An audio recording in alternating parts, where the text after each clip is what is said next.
Dallas sprawls across the Texas prairie like a glittering monument to ambition. But beneath those towering glass skyscrapers and bustling freeways lies a story that few truly understand. Tonight, we'll uncover how a muddy river crossing in the middle of nowhere transformed into one of America's most powerful metropolitan areas, home to nearly 7 million people.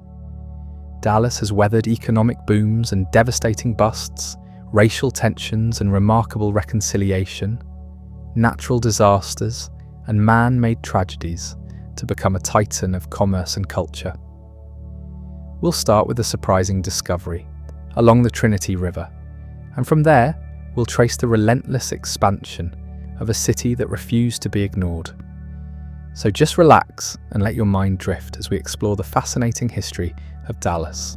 When you think of Dallas today, perhaps you picture the gleaming downtown skyline with its distinctive Reunion Tower, or maybe the sprawling suburbs that stretch endlessly toward the horizon. You might envision the Dallas Cowboys or the bustling Dallas-Fort Worth International Airport.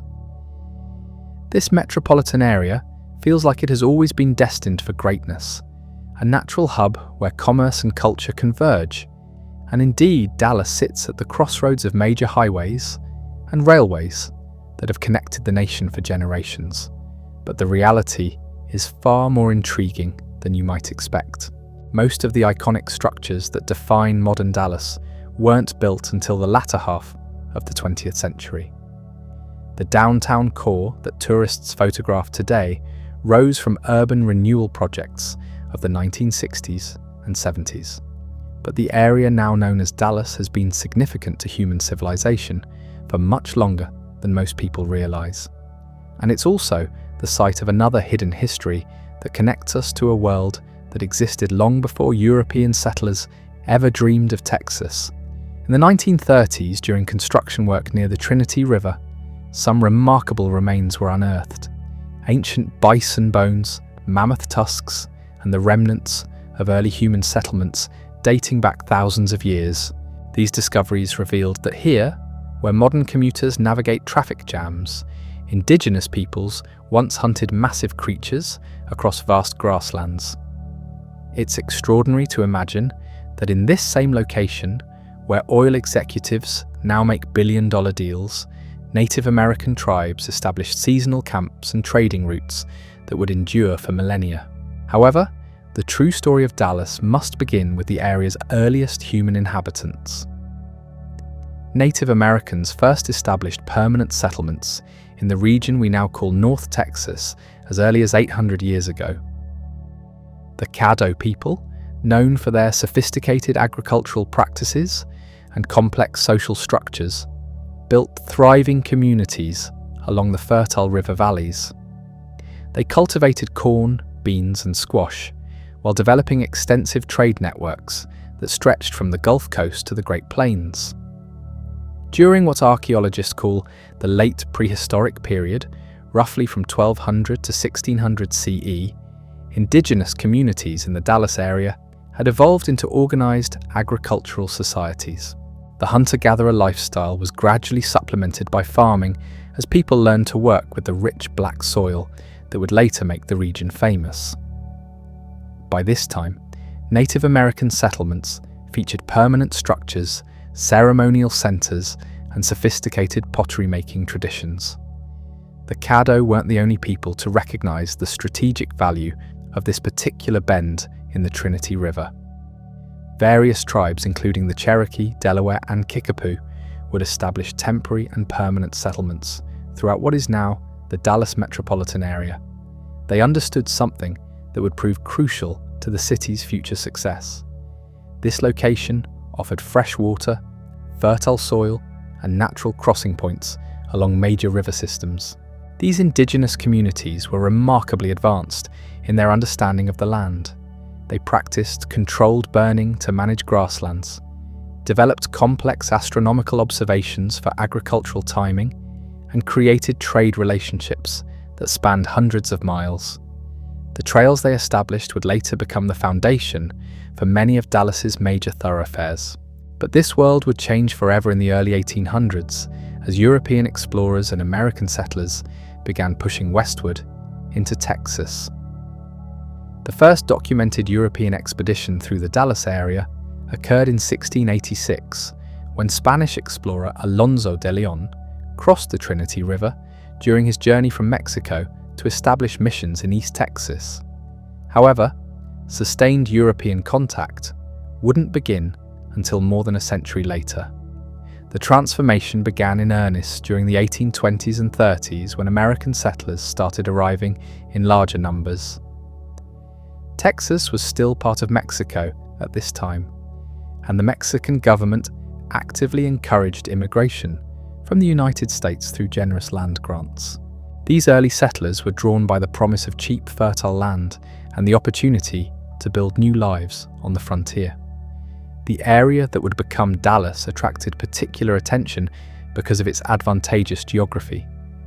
The Trinity River provided fresh water and transportation possibilities, while the surrounding prairie offered seemingly endless grazing land for cattle. The convergence of several Native American trails created natural routes for trade and travel. Early settlers recognized that this location had the potential to become an important crossroads. One of the most significant early developments was the establishment of trading posts along these ancient pathways. These modest outposts served multiple functions, providing supplies for travelers, facilitating trade between different communities, and serving as informal communication hubs where news and information could be exchanged. The success of these trading posts demonstrated the commercial potential of the region. The 1830s brought waves of new settlers as word spread about the opportunities available in North Texas. These pioneers came primarily from Tennessee, Arkansas, Kentucky, and other southern states, bringing with them agricultural techniques, cultural traditions, and economic systems that would shape the character of the emerging community. Many were drawn by the prospect of cotton farming, which had proven enormously profitable in other parts of the South. But the most pivotal moment in Dallas's early history came in 1841 with the arrival of a Tennessee lawyer named John Neely. Bryan had heard stories about the commercial possibilities of North Texas and decided to investigate for himself. After exploring the region, he chose a spot on the east bank of the Trinity River where he believed a trading post would thrive. This location offered several advantages, including a natural ford across the river, proximity to Native American trading routes, and access to the fertile Blackland prairie that stretched for miles in every direction. Bryan's decision to establish his trading post at this particular location was based on careful calculation rather than random chance. He recognized that the Trinity River, despite its tendency to flood, could potentially be made navigable for steamboat traffic. This would connect his settlement to markets in Louisiana and beyond.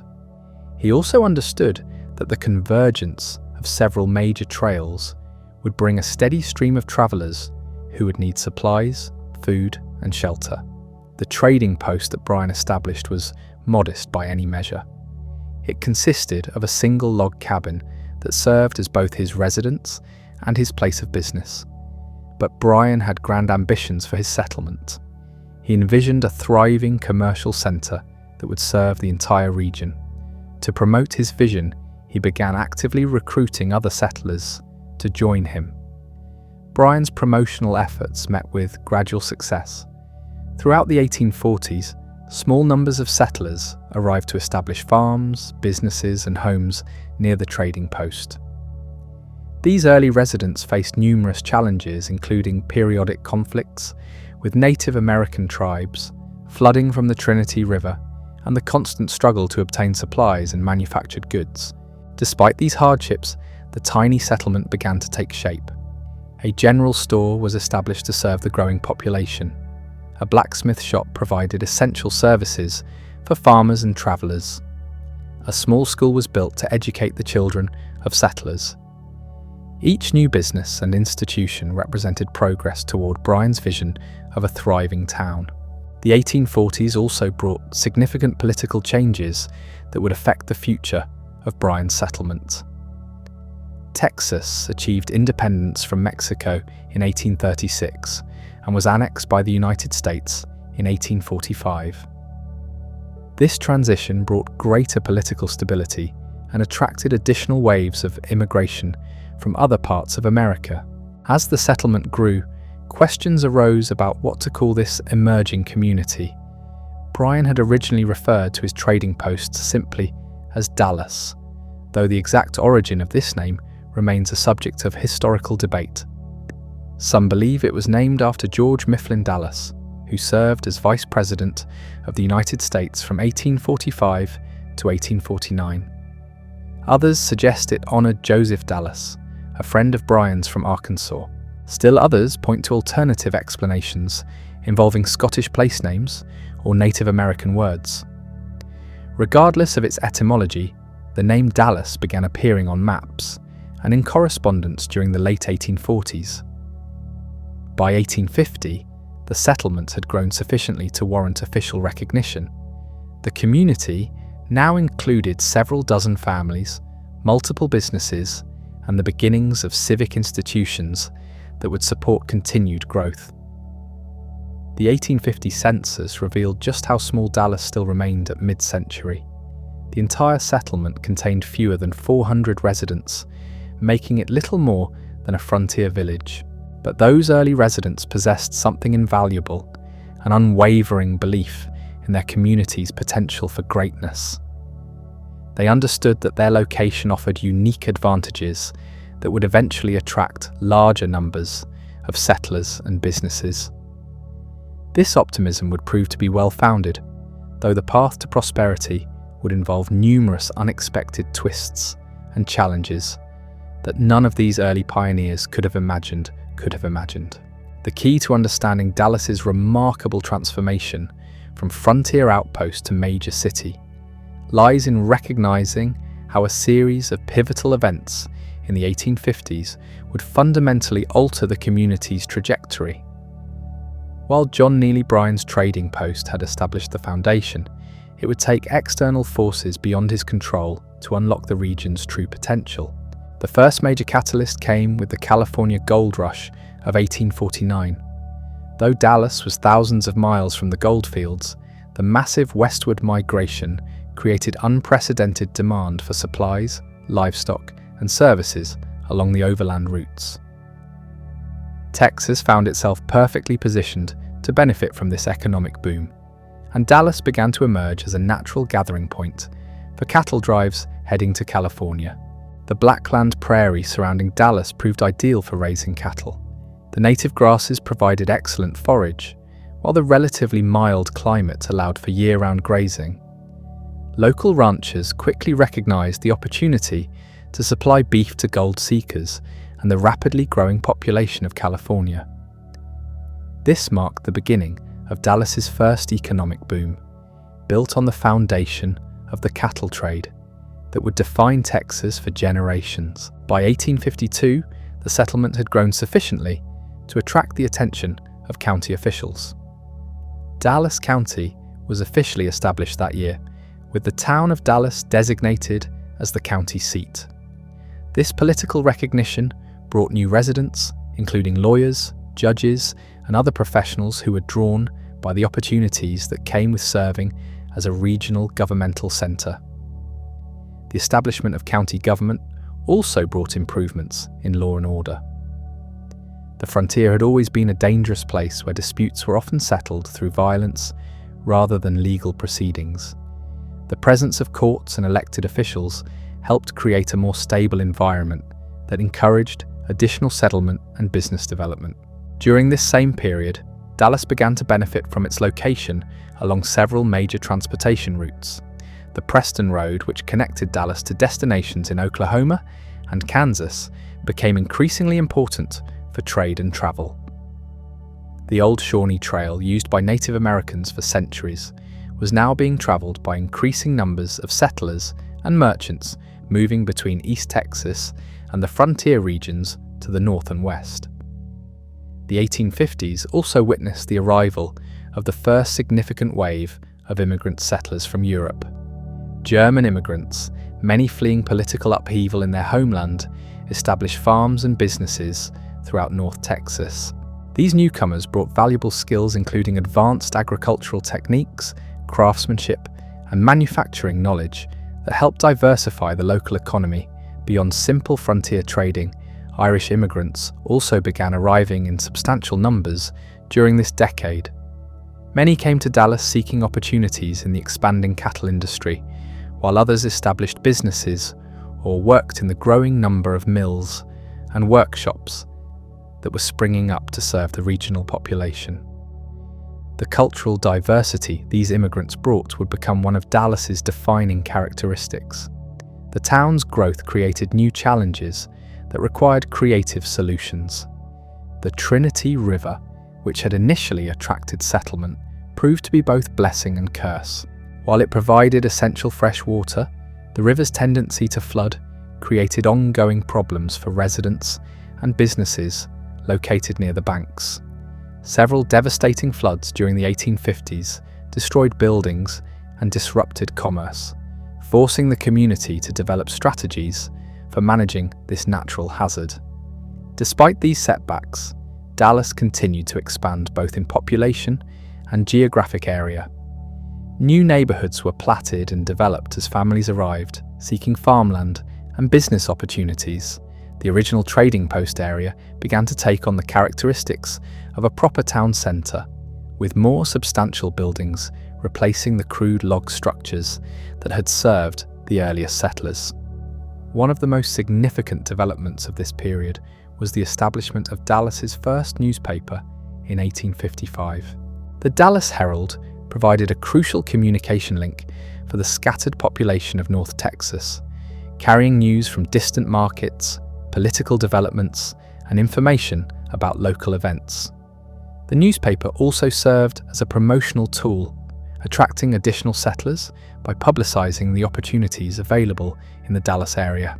The mid-1850s brought another wave of growth as word spread about Dallas's advantages as a commercial center.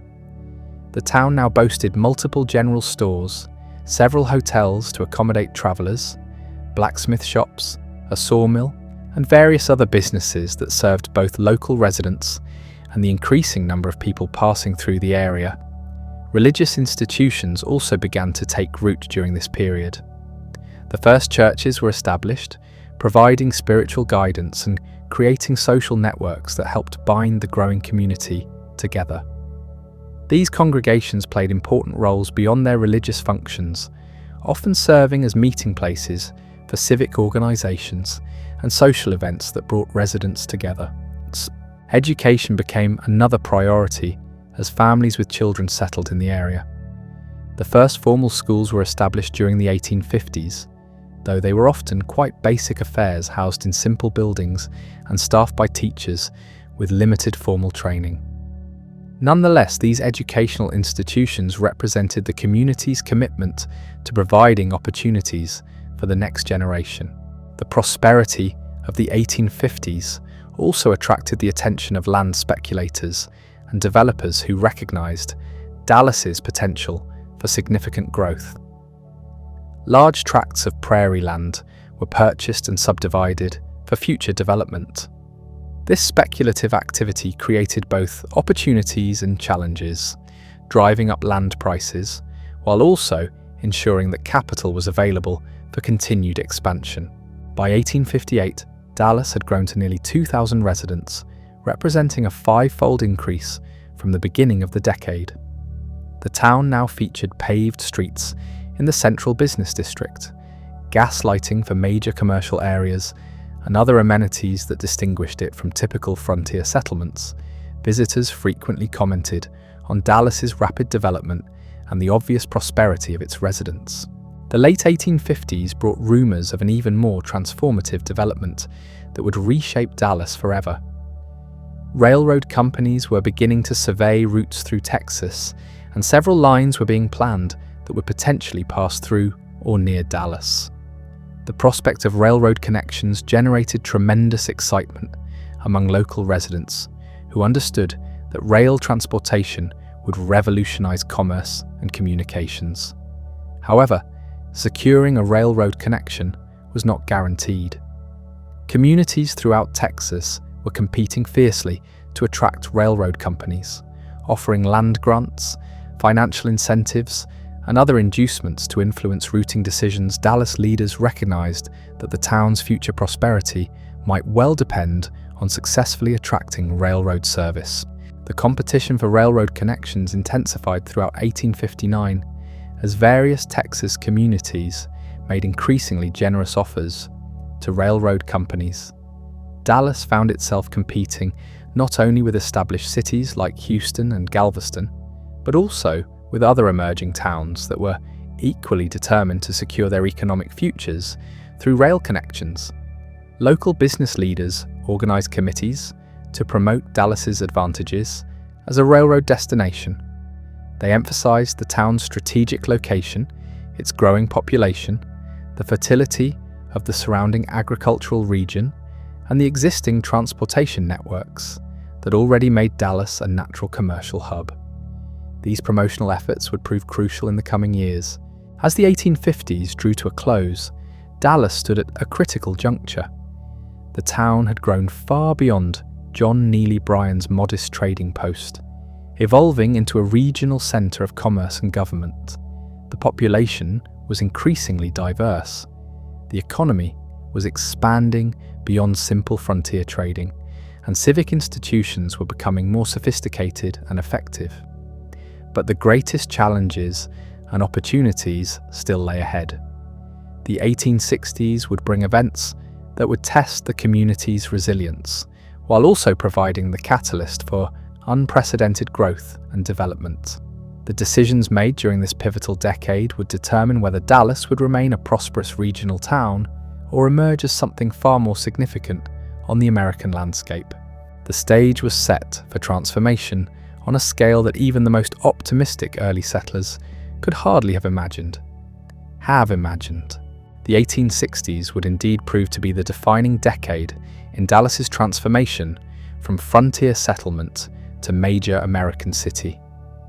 But this remarkable evolution would unfold against the backdrop of national upheaval that threatened to tear the entire country apart.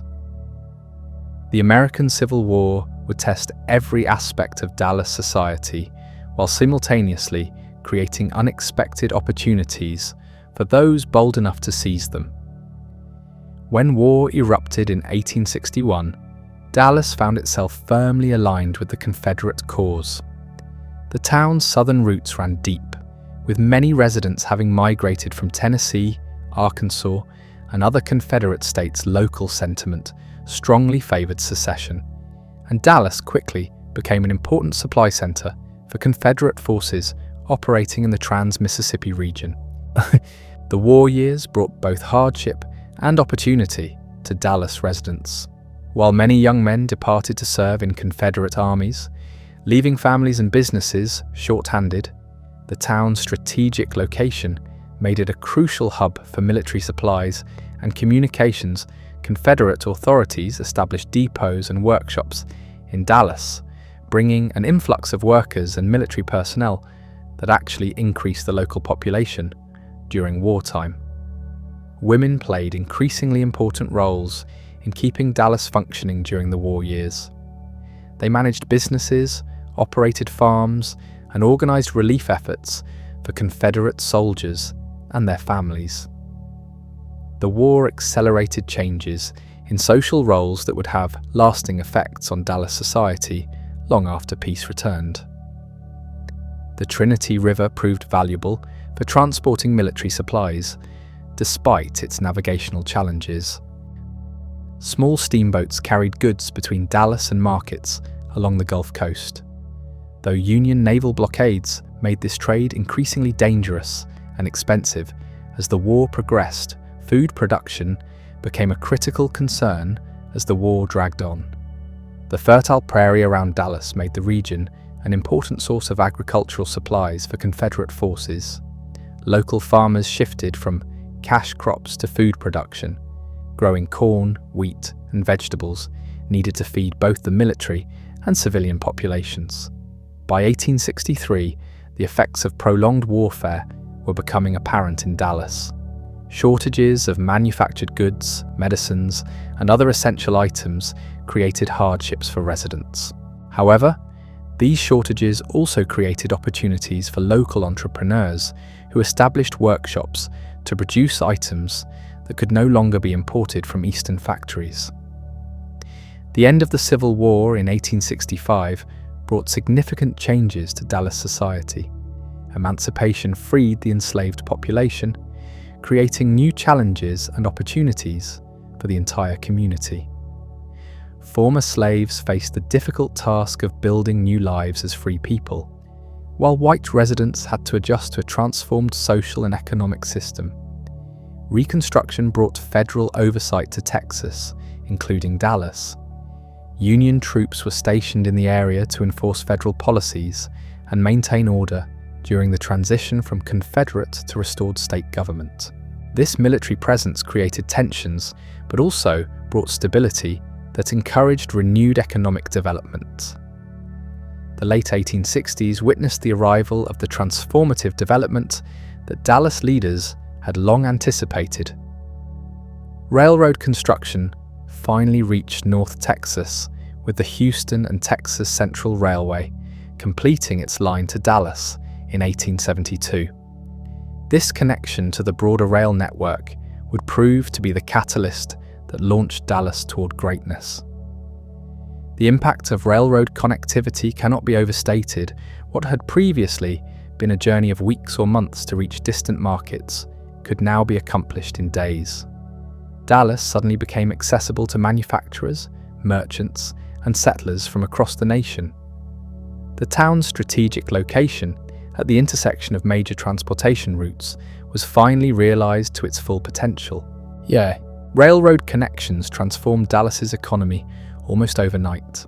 The cattle industry, which had been limited to difficult overland drives, could now ship livestock efficiently to markets in Chicago, St. Louis, and other major cities. This development made Dallas a crucial hub in the emerging cattle empire that would dominate the Texas economy for decades. Cotton farming also benefited enormously from railroad transportation. The rich blackland prairie around Dallas proved ideal for cotton cultivation, and rail connections allowed farmers to ship their crops directly to textile mills in the eastern United States. Cotton warehouses and processing facilities sprang up throughout the Dallas area, creating new jobs and attracting additional settlers. The railroad boom attracted entrepreneurs and investors from across the country. Many recognized that Dallas was positioned to become a major distribution center for the southwestern United States. Wholesale businesses, manufacturing companies, and financial institutions established operations in Dallas to take advantage of the town's improved transportation links.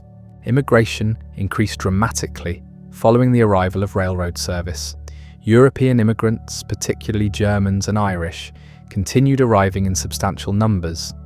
But now Dallas also attracted settlers from other parts of the United States, who were drawn by economic opportunities and the promise of participating in the town's obvious growth potential. The 1870s brought rapid physical expansion as Dallas spread outward from its original core along the Trinity River. New neighborhoods were platted and developed to accommodate the growing population. The downtown business district expanded significantly, with substantial brick and stone buildings replacing the wooden structures that had characterized the frontier period. Infrastructure improvements accompanied population growth. Streets were graded and paved, gas lighting was extended to residential areas, and water systems were developed to serve the expanding community. These improvements made Dallas more attractive to potential residents, while also supporting continued commercial development. Banking became increasingly important as Dallas's economy grew more sophisticated. The first major banks were established during this period, providing capital for business expansion and real estate development. Access to financial services helped Dallas attract larger enterprises that required substantial investment capital. The 1870s also witnessed the establishment of Dallas's first major industries beyond agriculture and livestock. Flour mills processed wheat from surrounding farms, while lumber mills took advantage of timber resources in East Texas.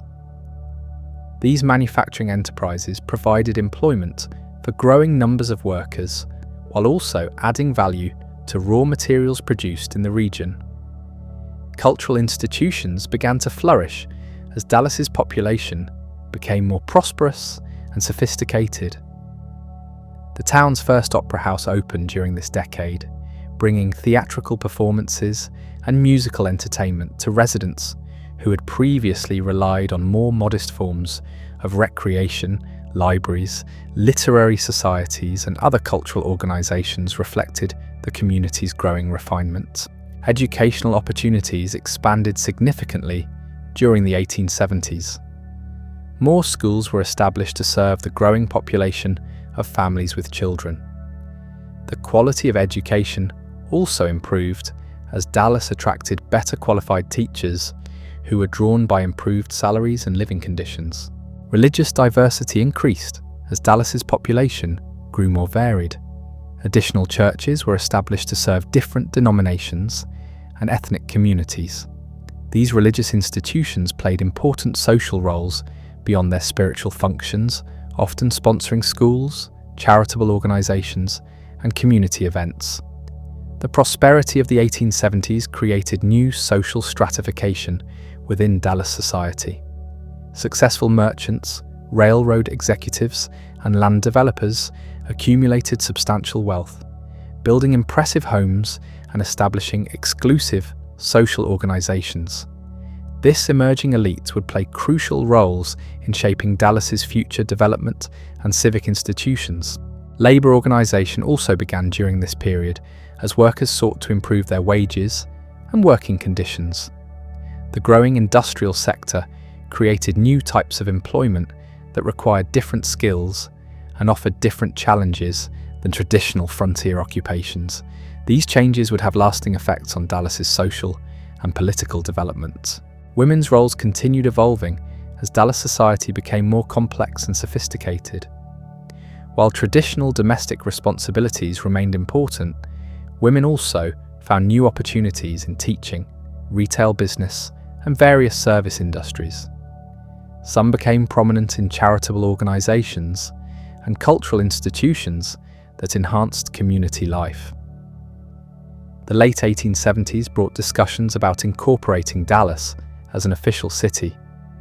The town had grown far beyond its frontier origins, with a population approaching 10,000 residents and a complex economy that required more sophisticated governance than the informal arrangements that had sufficed in earlier decades. City incorporation, achieved in 1871, brought new responsibilities and opportunities for self-governance. Dallas could now issue bonds for infrastructure improvements, establish municipal services, and plan for continued growth in a more systematic manner. This political development reflected the community's confidence in its future prospects. The 1870s concluded with Dallas firmly established as one of the most important cities in Texas. The town that had begun as John Neely Bryan's modest trading post was now a thriving commercial center with national connections and unlimited potential for continued expansion. The foundation had been laid for even more dramatic growth in the decades ahead. However, the greatest challenges and most spectacular achievements still awaited this ambitious young city. The 1880s would bring opportunities and obstacles that would test Dallas's resilience while propelling it toward its destiny as one of America's great metropolitan centers. The 1880s marked the beginning of Dallas's golden age of expansion, a period when the city would shed its frontier character forever and emerge as a true metropolitan powerhouse. This transformation didn't happen by accident, but was the result of deliberate choices made by ambitious civic leaders who understood that Dallas could become something extraordinary if they were willing to think big enough. The decade opened with Dallas facing a crucial decision about its future direction. The railroad connections established in the previous decade had proven their worth, but city leaders recognized that a single rail line wasn't sufficient to support their grand ambitions. They launched an aggressive campaign to attract additional railroad companies, understanding that multiple rail connections would make Dallas the undisputed transportation hub of the Southwest. Their efforts met with remarkable success. The Texas and Pacific Railway completed its line through Dallas in 1881, creating the first railroad intersection in the city. This development was followed by the arrival of the Missouri-Kansas-Texas Railroad, commonly known as the Katy, which established Dallas as a crucial link between the Midwest and the Gulf Coast. By the mid-1880s, 4 major railroad lines converged in Dallas, fulfilling the dreams of those early promoters who had envisioned their city as a great crossroads. The impact of these multiple railroad connections was immediate and transformative. Dallas became the primary distribution point for manufactured goods throughout the Southwest, while also serving as the collection point for agricultural products heading to national markets. Wholesale merchants established massive warehouses near the railroad yards, creating a commercial district that bustled with activity from dawn to dusk. The cattle industry reached new heights during this period as Dallas became the focal point of the great cattle drives that captured the American imagination. While the actual drives passed through towns like Fort Worth to the west, Dallas served as the financial and logistical headquarters for much of the cattle trade.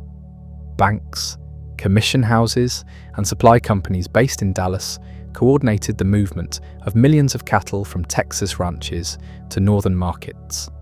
Cotton cultivation also experienced unprecedented growth during the 1880s. The arrival of tenant farming and sharecropping systems, while creating their own social challenges, dramatically increased cotton production throughout North Texas. Dallas became the primary market for this cotton, with massive warehouses and processing facilities that employed thousands of workers. The city's cotton exchange, established during this decade, influenced prices and trading patterns across the entire Southwest. Immigration reached flood proportions as word spread about opportunities in Dallas. European immigrants continued arriving, but now they were joined by increasing numbers of African Americans from East Texas and other southern states seeking better economic prospects. The city's population more than doubled during the decade, reaching nearly 25,000 residents by 1890. This rapid population growth created both opportunities and challenges for city government. New neighborhoods sprang up almost overnight, often with inadequate planning or infrastructure.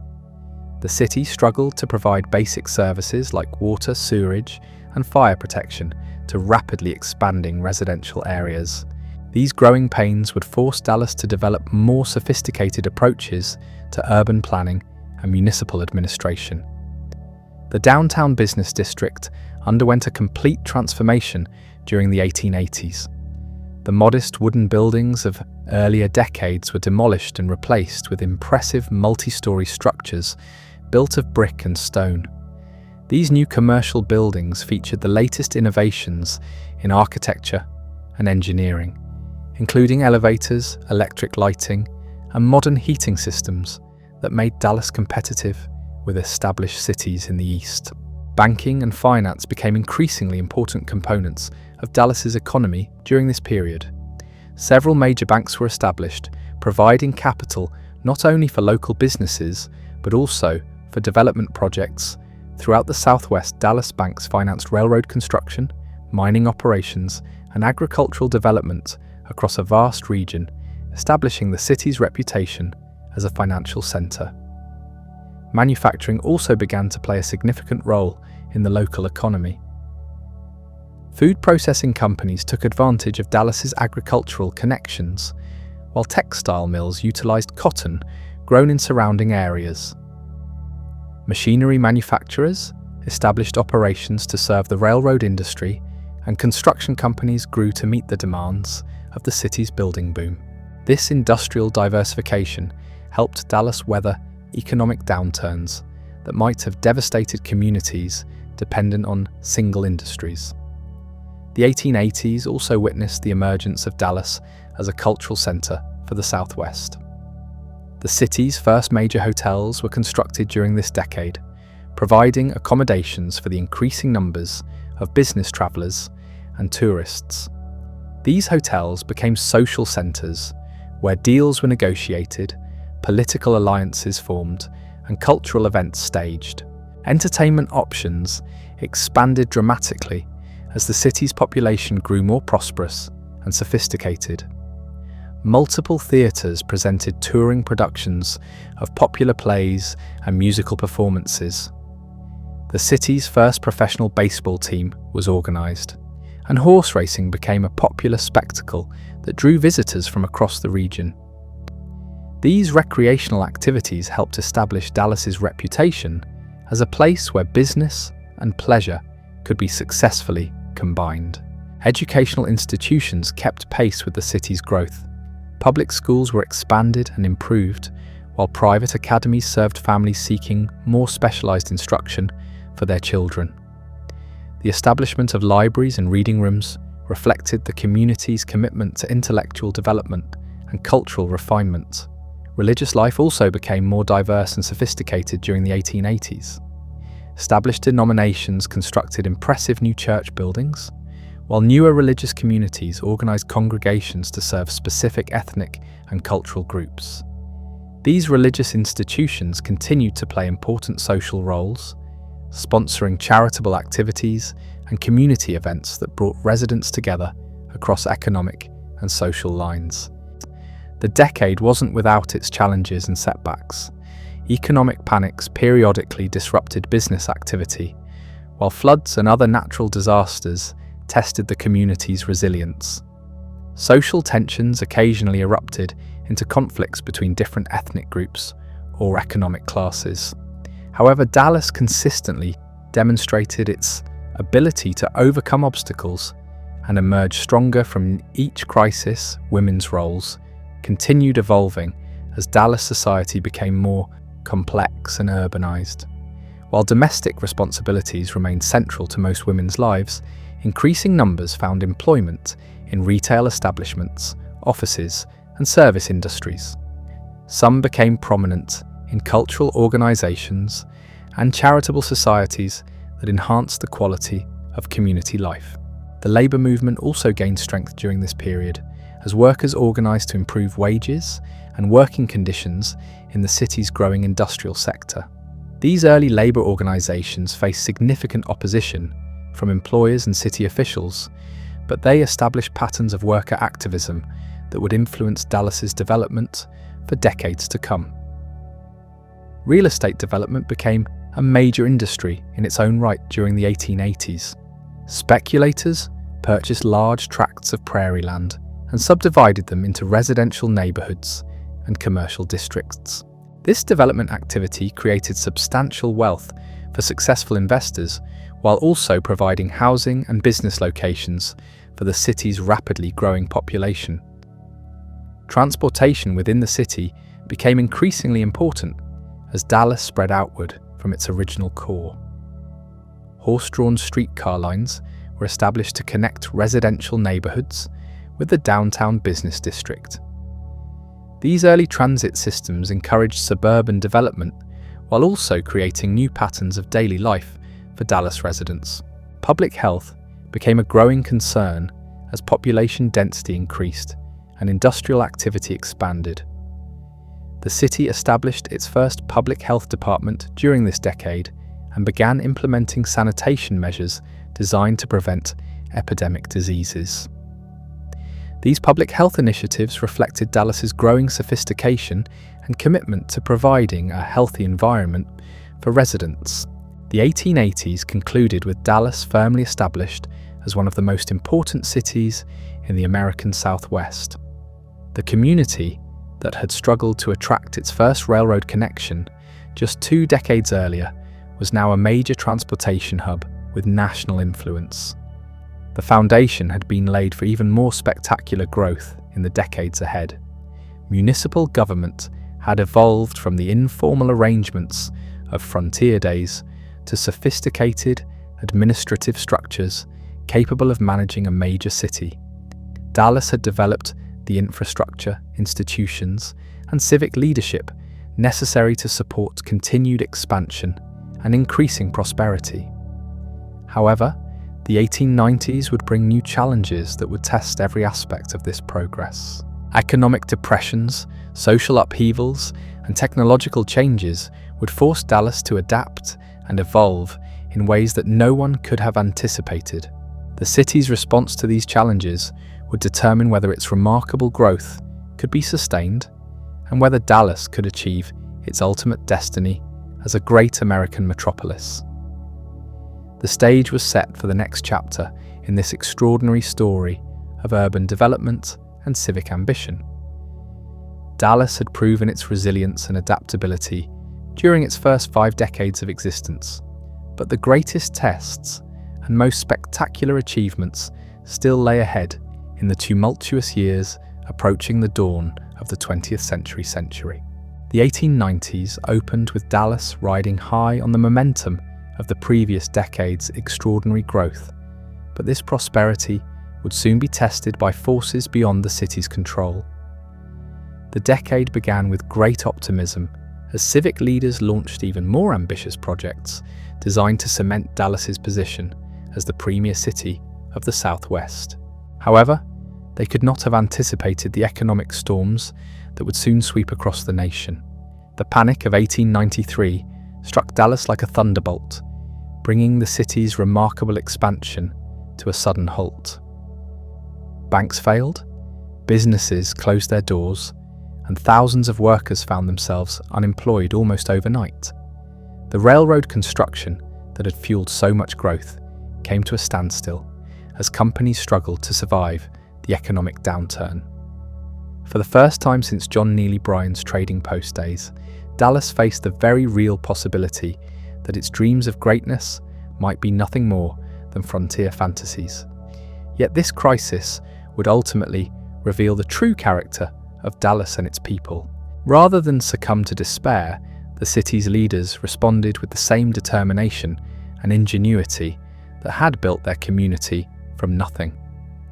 They understood that economic downturns were temporary, but the strategic advantages that had made Dallas successful remained unchanged.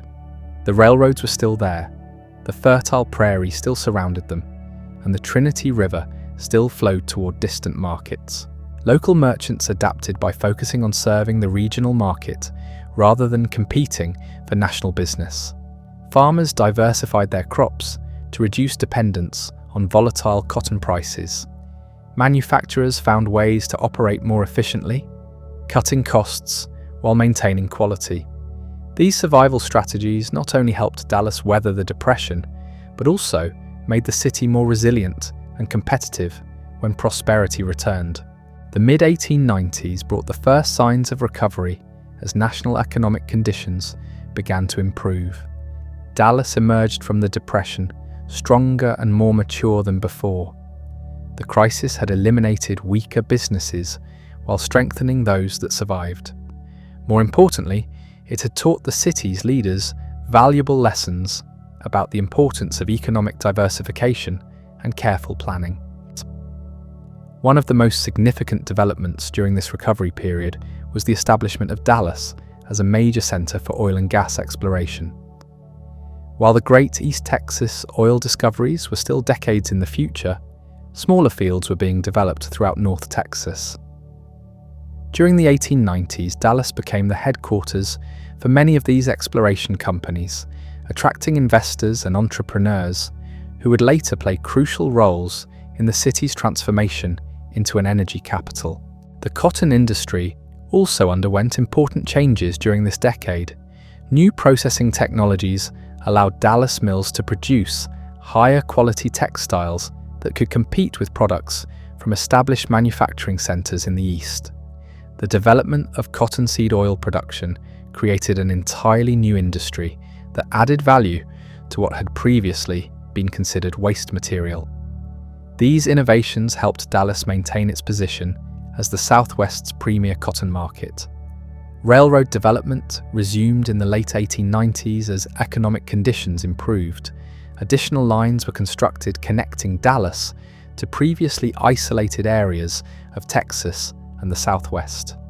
These new connections opened fresh opportunities for trade while also bringing more settlers to the region. By the end of the decade, Dallas was served by 8 major railroad lines, making it one of the most connected cities in America. The city's population continued growing despite the economic challenges of the mid-decade. The 1895 census recorded nearly 40,000 residents, representing a substantial increase from the previous decade.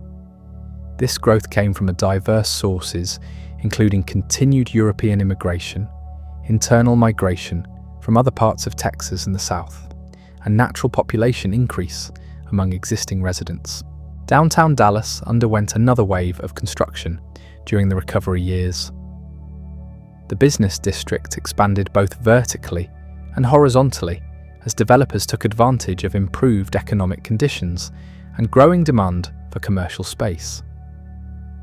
Several buildings exceeded 10 stories in height, creating Dallas's first true skyline. These impressive structures served as visible symbols of the city's resilience and continued ambition. Residential development also accelerated as the decade progressed. New neighborhoods were platted and developed throughout the city, many featuring the latest innovations in urban planning and design. Tree-lined streets, parks, and other amenities made these areas attractive to middle-class families seeking alternatives to crowded downtown living. The development of these suburbs was facilitated by improvements in urban transportation, including expanded streetcar service. Cultural life flourished during the later 1890s as Dallas residents regained confidence in their city's future.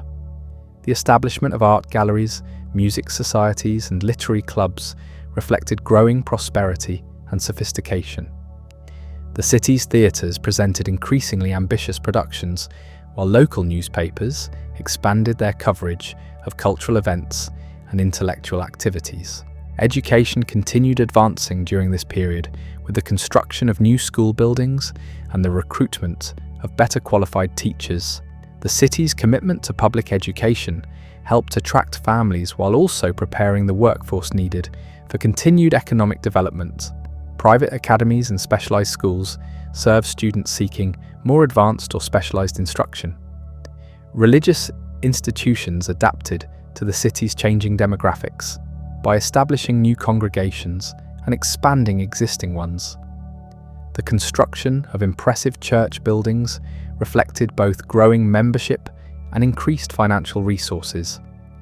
These religious communities continued playing important social roles, operating charitable organizations and sponsoring community events that brought residents together. The late 1890s witnessed the emergence of new social organizations that reflected Dallas's evolution from frontier town to modern city country clubs. Fraternal organizations and professional associations provided networking opportunities while also establishing social hierarchies based on wealth and status rather than frontier egalitarianism. These changes reflected both the benefits and challenges of urban growth.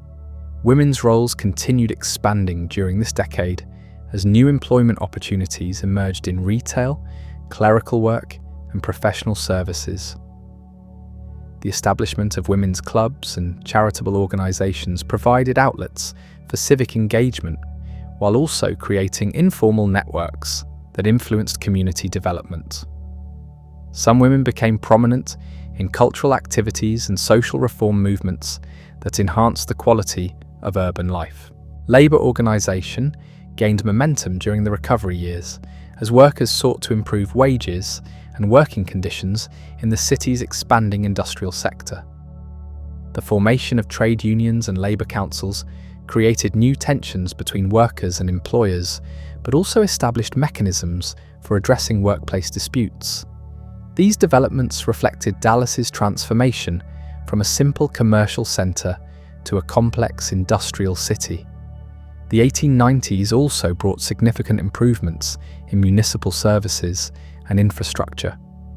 The city established professional fire and police departments to replace volunteer organizations that had served the smaller community of earlier decades. Water and sewerage systems were expanded and improved to serve the growing population. Electric lighting began replacing gas illumination in business districts and affluent residential areas. Public health initiatives expanded during this period as city officials recognized the importance of maintaining sanitary conditions in an increasingly dense urban environment. The establishment of a municipal hospital and public health department represented major advances in community care. These improvements helped Dallas attract new residents, while also supporting continued population growth. Transportation technology began changing during the late 1890s, with the introduction of electric streetcars to replace horse-drawn vehicles. These new transit systems were faster, more reliable, and cleaner than their predecessors. The expansion of electric streetcar networks encouraged suburban development, while also making it easier for workers to commute between residential areas and employment centers. The decade concluded with Dallas firmly established as a major American city rather than merely a successful frontier town. The population had grown to nearly 50,000 residents, the economy had diversified beyond agriculture and transportation, and civic institutions had matured to support continued development. The crisis of the mid-decade had tested the community's resilience and revealed its fundamental strength. However, the dawn of the 20th century would bring challenges and opportunities that would dwarf everything Dallas had experienced during its first 6 decades. New technologies, changing social conditions, and global economic forces would reshape American cities in ways that no one could have imagined. Dallas's response to these transformations would determine whether it could achieve its ultimate destiny as one of America's great metropolitan centers. The city, that had begun as a muddy river crossing in the middle of nowhere, had already accomplished remarkable things, but the greatest chapters in its story were still waiting to be written. The stage was set for Dallas to enter the modern age and claim its place among the nation's most important and influential cities. The dawn of the 20th century found Dallas poised to embrace an era of unprecedented transformation. As the 1890s drew to a close, the city stood at the threshold of changes that would make its previous decades of growth seem modest by comparison. The new century would bring innovations in technology, commerce, and social organization that would reshape not just Dallas, but the entire American urban landscape. The first years of the 1900s witnessed the continuation of trends established in the previous decade, but with an acceleration that surprised even the most optimistic civic boosters. The oil industry, which had begun as a modest sideline to Dallas's agricultural and transportation economy, started showing signs of the explosive growth that would eventually transform Texas into an energy powerhouse. Small refineries were established on the outskirts of the city, processing crude oil from fields scattered across North Texas. These early petroleum operations attracted a new breed of entrepreneur to Dallas. Unlike the farmers, merchants, and railroad men who had built the city's initial prosperity, these oil pioneers brought a different mindset and different methods. They were willing to take enormous risks in pursuit of spectacular rewards, and their success or failure could hinge on developments thousands of miles away. This injection of speculative energy added a new dimension to Dallas's character that would influence its development for generations. The cotton trade also evolved during the early 1900s as new technologies revolutionized both production and processing. The introduction of mechanical cotton pickers began reducing the labor requirements for harvesting, while improved ginning and processing equipment allowed Dallas facilities to handle larger volumes more efficiently. These technological advances helped maintain the city's position as the premier cotton market in the Southwest. Despite increasing competition from other regional centers, railroad development reached new heights during this period as additional lines were constructed to serve the expanding population and economy. The completion of the Texas Electric Railway created the first interurban connections between Dallas and neighboring communities, allowing for easier movement of both passengers and freight. This improved connectivity encouraged suburban development while also facilitating the growth of satellite communities that would eventually be absorbed into the expanding metropolitan area. The city's population continued its steady climb, reaching nearly 60,000 residents by 1910. This growth came from increasingly diverse sources as Dallas attracted settlers from across the United States and around the world. Mexican immigrants began arriving in significant numbers during this period, drawn by employment opportunities in railroad construction and agricultural processing. Italian families established themselves in various trades and businesses, while Jewish immigrants from Eastern Europe created a vibrant commercial community in the downtown area. This growing diversity created both opportunities and tensions within Dallas society. Different ethnic and cultural groups often concentrated in specific neighborhoods, creating distinct communities with their own institutions and traditions. While this diversity enriched the city's cultural life, it also led to occasional conflicts over jobs, housing, and social status. City leaders struggled to manage these tensions while also harnessing the energy and talents that immigration brought to the community. Downtown Dallas underwent another major transformation during the early 1900s as the business district expanded to accommodate growing commercial activity. The construction of the Praetorian Building in 1907 created the city's first true skyscraper, standing 15 stories above street level. This architectural achievement symbolized Dallas's emergence as a major American city, while also providing much-needed office space for the expanding business community. The development of department stores marked another significant change in Dallas's commercial landscape. Establishments like A. Harris and Company and Sanger Brothers created shopping experiences that rivaled those found in much larger cities. These stores not only served local customers, but also attracted shoppers from throughout the Southwest, enhancing Dallas's reputation as a regional commercial center. Manufacturing continued expanding during this period as entrepreneurs recognized opportunities to serve the growing population, and regional market food processing companies established operations to handle agricultural products from the surrounding area. Textile mills utilized locally grown cotton to produce fabrics and finished goods. Machinery manufacturers served the railroad industry and agricultural sector. This industrial diversification provided employment for thousands of workers, while also adding stability to the local economy. The automobile began making its appearance on Dallas streets during the first decade of the 20th century. Though horse-drawn vehicles remained dominant for several more years, the first automobile dealerships opened during this period, serving the small but growing number of residents who could afford these expensive new machines. Few people understood at the time how profoundly the automobile would reshape urban development and daily life in the decades ahead. Public utilities underwent major improvements during this period as city officials recognized the need for modern infrastructure to support continued growth. The establishment of a municipal electric power system provided reliable electricity for street lighting, residential service, and industrial operations. Improvements to the water and sewerage systems helped maintain public health in an increasingly dense urban environment. These infrastructure investments represented major commitments of public resources, but were essential for supporting continued development. Cultural institutions flourished during the early 1900s as Dallas residents demonstrated growing sophistication and prosperity.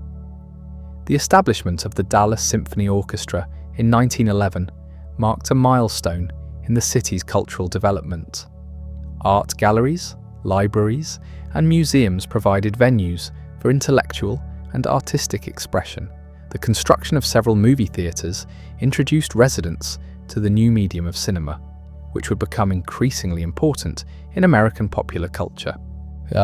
Educational opportunities expanded significantly during this period with the construction of new schools and the recruitment of better qualified teachers. The establishment of specialized programs and vocational training reflected the community's recognition that economic success required a skilled workforce. Private institutions also flourished, serving families seeking alternatives to public education or more specialized instruction for their children. Religious life continued diversifying as new denominations and ethnic congregations established themselves to serve the city's changing population. The construction of impressive religious buildings reflected both growing membership and increased financial resources. These institutions played important roles beyond their spiritual functions, often operating schools, hospitals, and charitable organizations that served the broader community. Social organizations proliferated during this period as residents sought ways to connect with others who shared their interests, backgrounds, or aspirations. Professional associations, cultural societies, and recreational clubs provided networking opportunities while also establishing social hierarchies that reflected the city's growing complexity. These organizations often played important roles in community development and civic affairs. The early 1900s also witnessed the emergence of organized efforts to address social problems that accompanied rapid urban growth. Charitable organizations expanded their activities to serve the increasing number of residents who needed assistance.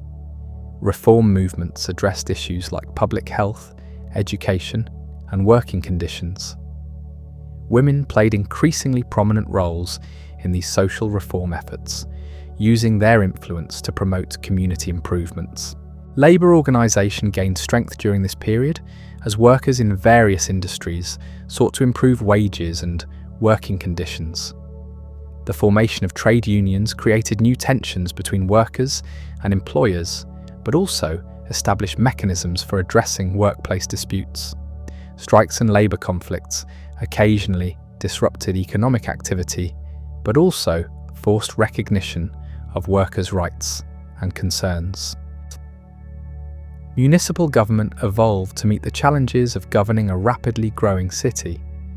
The establishment of professional departments for police, fire protection, public works and health services reflected the community's commitment to providing modern urban services. City planning began receiving attention as officials recognized the need for systematic approaches to managing growth and development.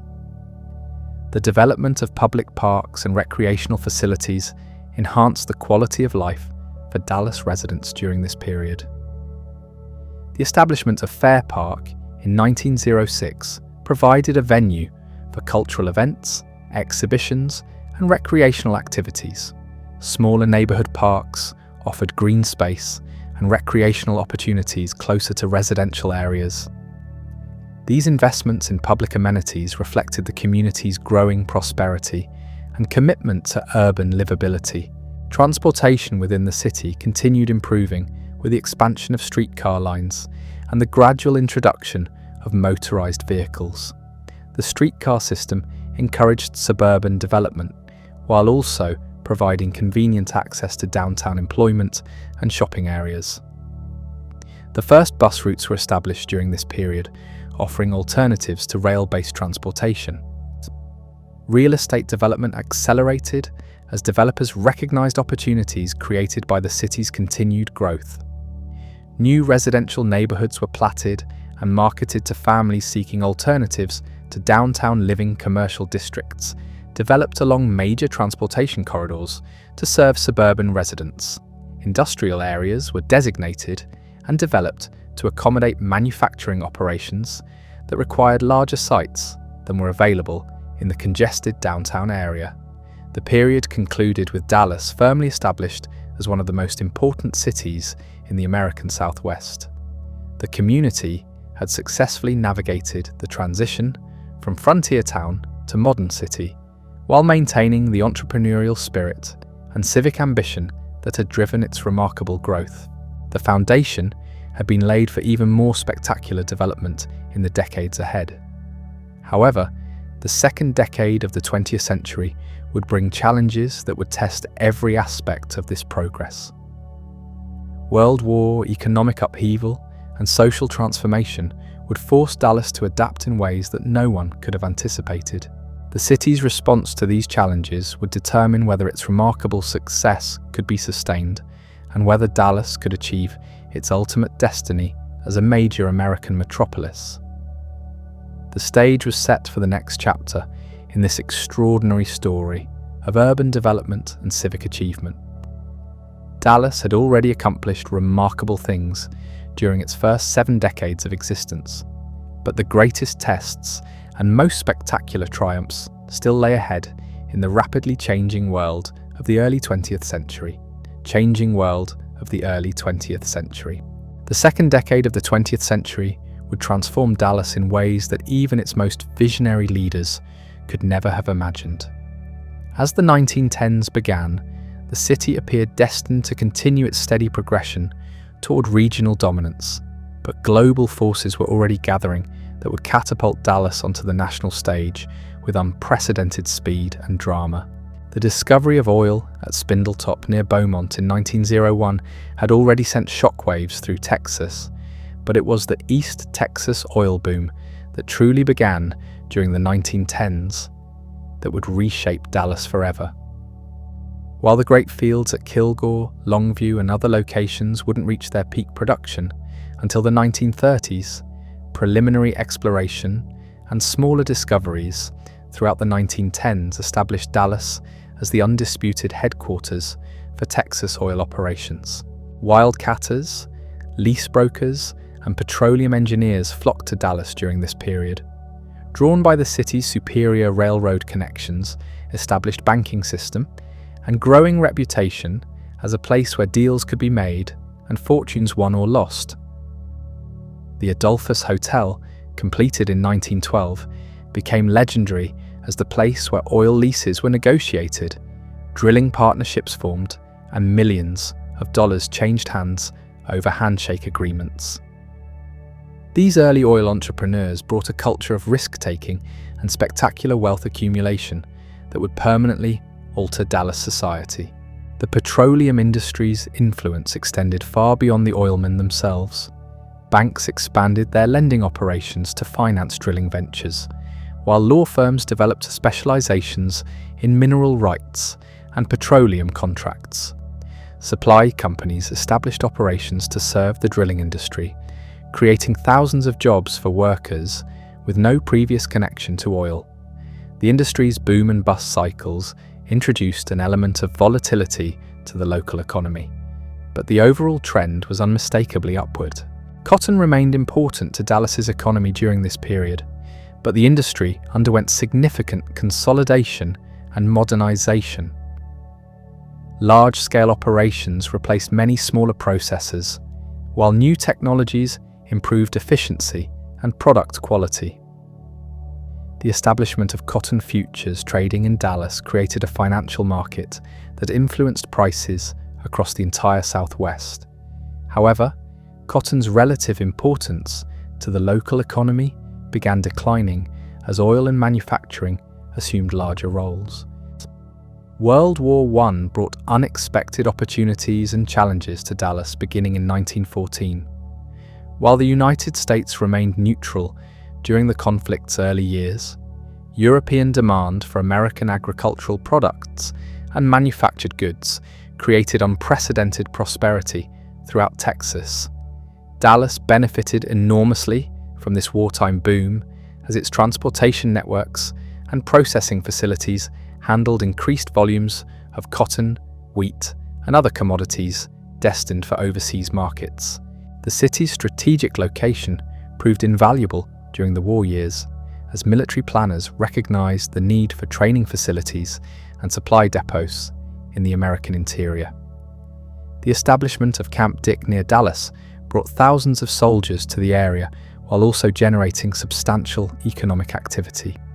Local businesses adapted to serve military needs, while the presence of so many servicemen from other parts of the country helped integrate Dallas more fully into national networks of communication and commerce. And American entry into the war in 1917 accelerated these trends while also creating new challenges for Dallas residents. The mobilization of local men for military service created labor shortages that forced businesses to adapt their operations. Women entered the workforce in unprecedented numbers, taking jobs previously reserved for men in factories, offices, and service industries. These wartime changes would have lasting effects on social relationships and economic structures long after peace returned. The influenza pandemic of 1918 struck Dallas with devastating force, killing thousands of residents and disrupting economic activity for months. Public health measures, including school closures, business restrictions, and public gathering bans, brought normal life to a virtual standstill during the worst phases of the outbreak. However, the crisis also demonstrated the city's resilience and the effectiveness of its public health infrastructure in managing large-scale emergencies. The end of World War I in November 1918 found Dallas transformed by nearly 5 years of rapid change. The city's population had grown to more than 100,000 residents, making it one of the largest urban centers in the South. The economy had diversified beyond agriculture and transportation to include significant manufacturing, petroleum, and financial sectors. Most importantly, Dallas had established itself as a city of national rather than merely regional importance. The 1920s opened with Dallas riding a wave of post-war prosperity that seemed destined to continue indefinitely. The automobile revolution was transforming American society, and Dallas positioned itself to benefit enormously from these changes. The city became a major center for automobile manufacturing, with the Ford Motor Company establishing a major assembly plant that employed thousands of workers. Other automotive companies followed, creating an industrial cluster that served markets throughout the Southwest. The petroleum industry reached new heights during the 20s as improved drilling technologies and transportation systems made previously inaccessible oil deposits profitable to develop Dallas-based companies expanded their operations across Texas and into other oil-producing states, accumulating vast wealth that flowed back into the local economy. The construction of impressive office buildings and residential neighborhoods reflected this oil-generated prosperity, while also attracting additional businesses and residents to the area. Real estate development accelerated dramatically during the 20s as developers recognized the opportunities created by automobile ownership and changing lifestyle preferences. Suburban neighborhoods sprang up throughout the Dallas area, connected to the downtown core by improved roads rather than streetcar lines. These new communities featured larger lots, modern amenities, and architectural styles that reflected contemporary tastes and technologies. The development of Highland Park and University Park during this period established patterns of suburban growth that would characterize Dallas expansion for decades to come. These carefully planned communities featured deed restrictions, architectural controls, and other mechanisms designed to maintain property values and social exclusivity. While controversial, these developments demonstrated sophisticated approaches to urban planning that influenced suburban design throughout the Southwest. Downtown Dallas underwent another major transformation during the 20s as the business district expanded both vertically and horizontally. The construction of the Magnolia Building in 1922 created a new landmark that symbolized the city's growing importance, while numerous other office buildings provided space for the expanding business community.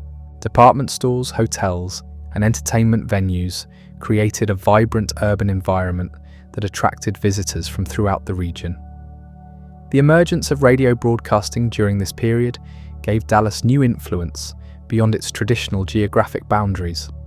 Several radio stations began operations during the 20s, transmitting news, entertainment, and commercial messages across vast areas of Texas and neighboring states.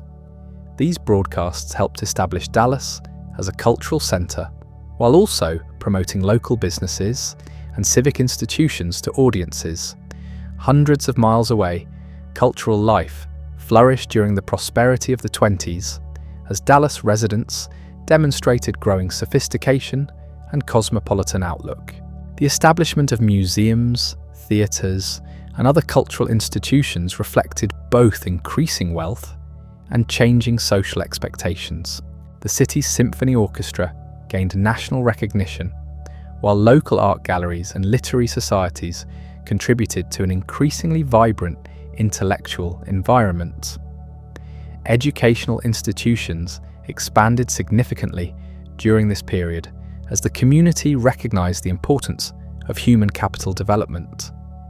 The establishment of Southern Methodist University in 1915 created a major center of higher education that attracted students from across the region.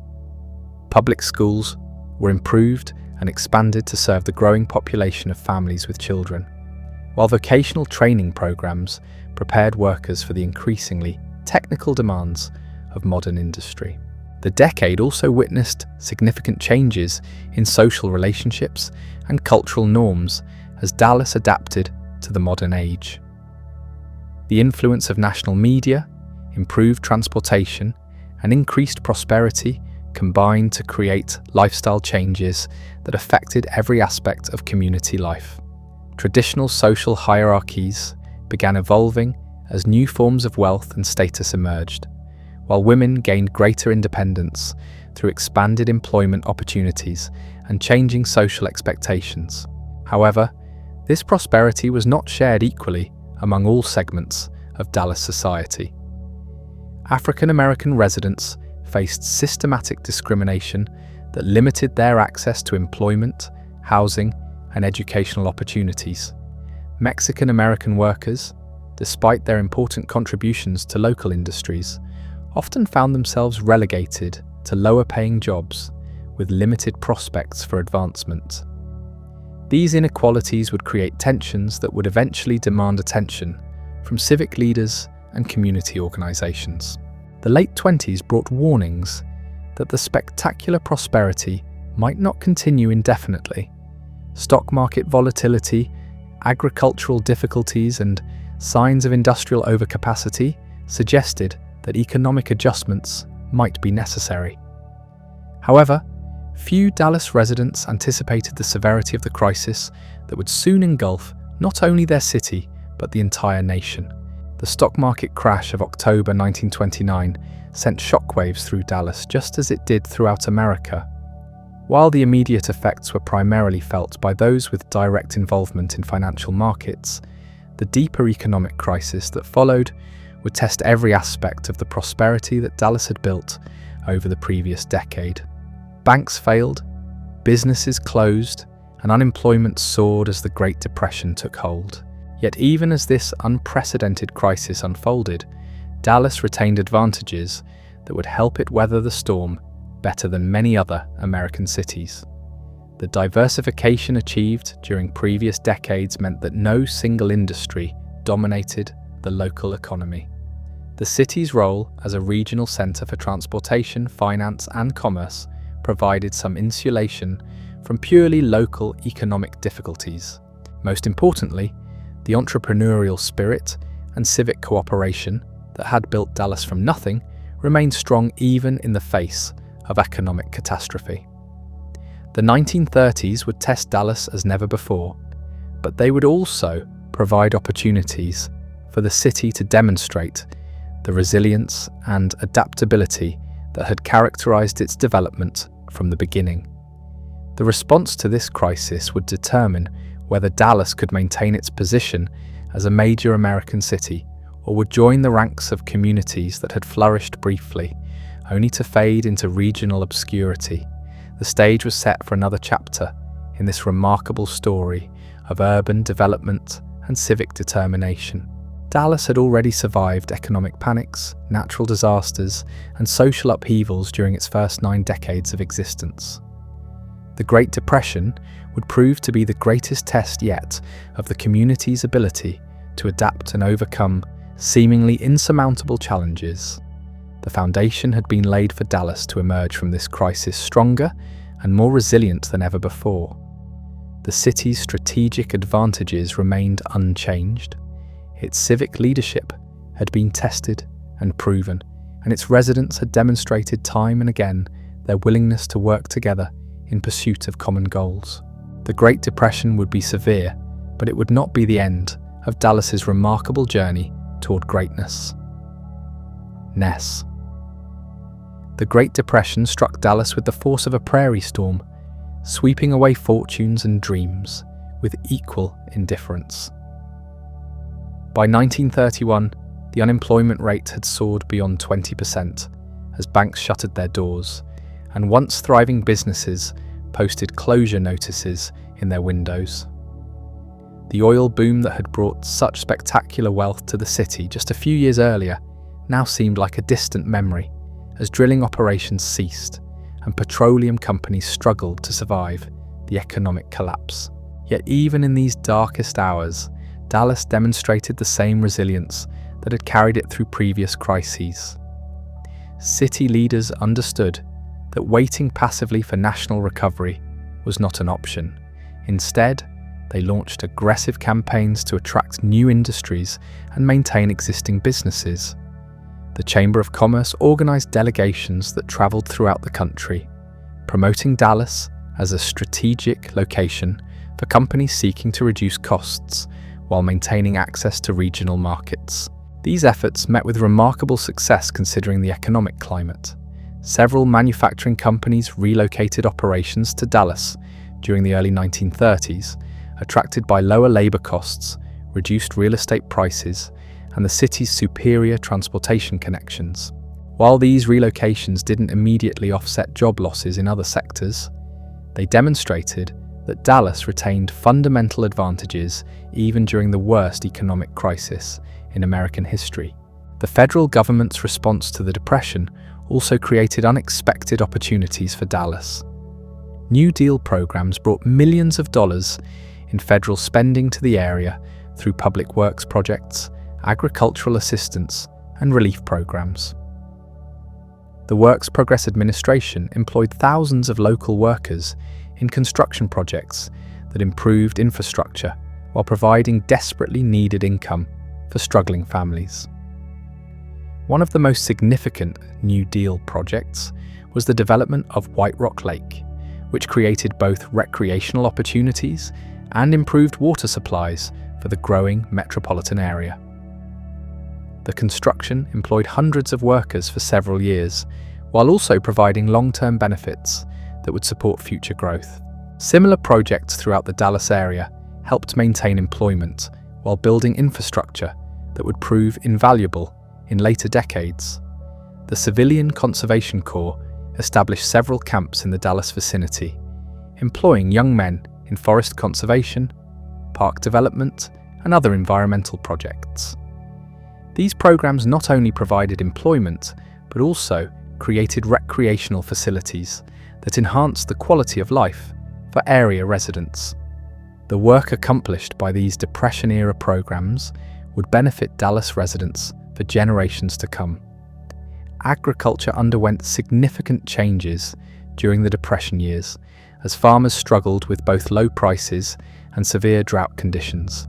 The Dust Bowl, while centered in the Great Plains, affected North Texas through reduced rainfall and severe dust storms that sometimes darkened Dallas skies for days at a time. These conditions forced many rural residents to abandon farming and seek employment in urban areas, adding to Dallas's population despite the economic difficulties. The cotton industry, which had been a cornerstone of Dallas prosperity for decades, faced particular challenges during this period. Overproduction had driven prices to disastrously low levels, while federal agricultural programs encouraged farmers to reduce planted acreage. Cotton processing facilities in Dallas operated at reduced capacity, though the city maintained its position as a regional marketing center for the crop. The petroleum industry proved more resilient than many other sectors during the Depression. The discovery of the massive East Texas oil field in 1930 created new opportunities, even as existing operations struggled with low prices. Dallas-based companies were well positioned to participate in developing these new reserves, and the city's role as headquarters for oil industry operations actually strengthened during this period. The financial sector underwent significant consolidation during the early 1930s as weaker banks failed and stronger institutions absorbed their operations. While this process was painful for depositors and borrowers, it ultimately created a more stable banking system that could better serve the community's needs. Several Dallas banks emerged from the Depression era with enhanced reputations and expanded market shares. Real estate values plummeted during the early Depression years as construction virtually ceased and property owners struggled to meet mortgage payments. However, this created opportunities for investors with access to capital. Some of Dallas's most prominent real estate fortunes were built during this period by individuals who had the resources and vision to acquire properties at deeply discounted prices. The automobile industry, which had contributed significantly to Dallas' prosperity during the 1920s, faced severe challenges as consumer demand collapsed. The Ford assembly plant reduced operations dramatically, laying off thousands of workers. However, the plant survived the Depression and would later become crucial to the city's industrial base as economic conditions improved. Cultural institutions struggled to maintain operations during the worst years of the Depression as both public and private funding sources dried up. The Dallas Symphony Orchestra suspended operations for several seasons, while museums and libraries reduced hours and programs.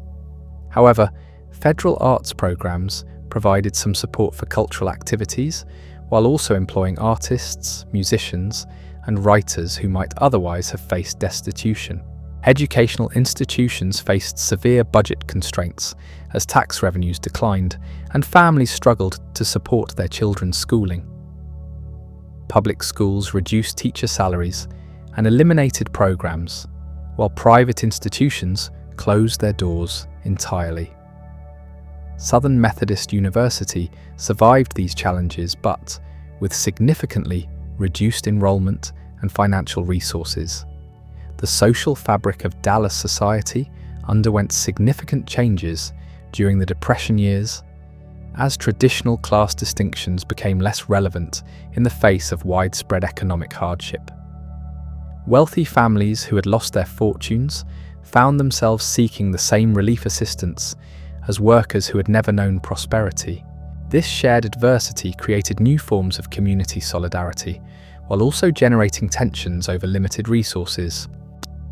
Women's roles continued evolving during this period as economic necessity forced many families to rely on female employment to survive. Women took jobs in offices, retail establishments, and service industries, often at wages lower than men had previously received for similar work. While these employment opportunities provided crucial income for struggling families, they also accelerated changes in social relationships and family structures. African American residents of Dallas faced particular hardships during the Depression, as they were often the first to lose their jobs and the last to be hired when conditions improved. Segregation limited their access to relief programs and employment opportunities, forcing them to rely heavily on community organizations and mutual aid societies. Despite these challenges, the African American community demonstrated remarkable resilience and solidarity during these difficult years. Mexican American workers also faced severe discrimination and economic hardship during the Depression. Many were pressured or forced to return to Mexico through both formal deportation programs and informal coercion. Those who remained often found themselves competing for the most marginal employment opportunities while facing hostility from other groups who viewed them as competitors for scarce jobs. Municipal governments struggled to maintain basic services as tax revenues declined and relief demands increased. The city was forced to reduce employee salaries, defer maintenance projects, and eliminate some programs entirely. However, Dallas officials demonstrated considerable creativity in finding ways to continue essential services while also participating in federal relief programs that brought outside resources to the community. The mid-1930s brought signs of gradual recovery as New Deal programs took effect and business conditions slowly improved. Construction activity resumed on a modest scale, while some manufacturing operations expanded to meet recovering demand. The petroleum industry began showing renewed vitality as prices stabilized and new discoveries continued in East Texas. The Texas Centennial Exposition of 1936 provided a major boost to Dallas morale and economy.